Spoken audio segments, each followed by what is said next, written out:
6টা। বাইরে এত কুয়াশা, শীত কিন্তু পড়েনি, তারপরও কুয়াশা কুয়াশা লাগছে। আসসালামু আলাইকুম, আশা করছি সবাই ভালো আছেন। আজকে তাড়াতাড়ি সকালে ঘুম ভেঙে গেছে, কারণ গতকাল রাতে একটু তাড়াতাড়ি ঘুমাইছিলাম, প্রায় 10টা থেকে ঘুমাইছিলাম। এই জন্য সকাল সকাল উঠে গেলাম আর একটু বাইরে যাব আজকে। তাই সব কাজ শেষ করে এখন আমরা যাচ্ছি বাবুল্যান্ডে। এটাতে আমাদের কখনো আসা হয় নাই।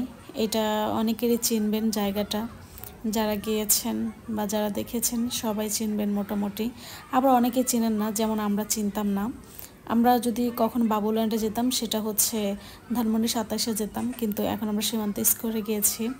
এটাতে আমাদের কখনো আসা হয়নি। তো এটাতে আসলাম, এসে এত অবাক, মানে এত বাচ্চা। কারণ নর্মালি হচ্ছে যেহেতু বাবুল্যান্ডে যাই, ছুটির দিনটা তেমন যাওয়া হয়নি, এই জন্য বলতে পারছি না। কিন্তু আজকে যেহেতু ছুটির দিন, অনেক মানুষ, অনেক বাচ্চা, একটু ইজিবিজি এবং অনেক ক্রাউড।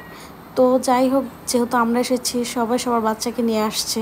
এটা নিয়ে মন খারাপ করলে হবে না, কারণ সবারই বাচ্চা, আর এটা শুধুমাত্র বাচ্চাদেরই করার জন্য।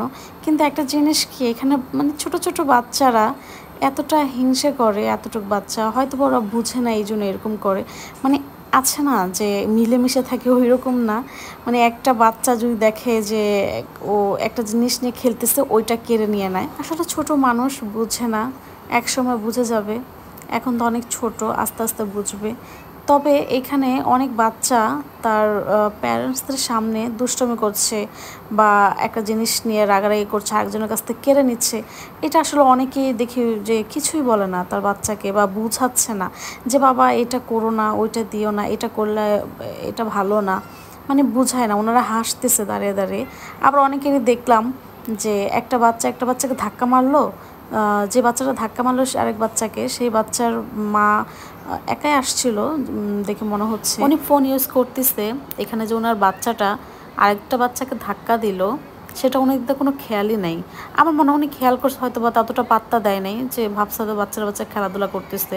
কিন্তু আসলে ও অনেকক্ষণ ধরে দেখতেছে আরেকটা বাচ্চাকে মানে একটু ডিস্টার্ব করতেছে, বারবার বাচ্চাটাকে ধাক্কা দিচ্ছে, বারবার বাচ্চাটাকে সাথে কেমন করতেছে।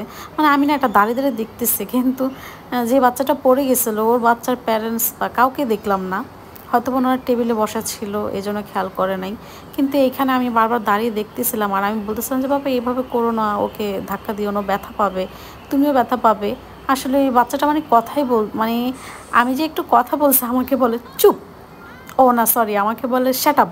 মানে আমি হাসবো না কাঁদবো না, আমি বুঝতেছি না। আমি টোটালি মানে আমি অবাক হয়ে গেছি যে এই বাচ্চা আমাকে বলে শ্যাট আপ। তা আমি আসলে জিনিসটা হাসি মুখেই নিছি। তো ছোট মানুষ ততটা বোঝে না। তবে আমাদের প্রত্যেকটা প্যারেন্টস যারা আছি, অবশ্যই বাচ্চাদেরকে আমাদের বোঝাতে হবে যে কোন জিনিসটা খারাপ, কোন জিনিসটা ভালো।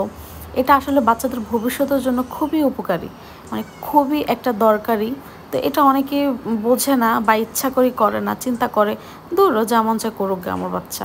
মানে এই মেন্টালিটি নিয়ে থাকলে বাচ্চা কখনো মানুষ হবে না। যে বাচ্চাটা দুষ্টমি করতেছিল, আসলে সে বাচ্চাটাকেও দোষ দিয়ে কোনো লাভ নেই, যেহেতু ও খুবই ছোট। আনুমানিক 3 থেকে 3.5 বছর হবে এতটুক বাচ্চা, কিন্তু খুবই ফাস্ট, মাশাল্লাহ খুবই ফাস্ট, খুব সুন্দর কথা বলে, ইংলিশে ভালো কথা বলে। তো যাই হোক, সেই বাচ্চা নিয়ে কথা না বললেই হয়, ছোট মানুষ, ওইটা নিয়ে আর মাথা ঘামানোর দরকার নাই।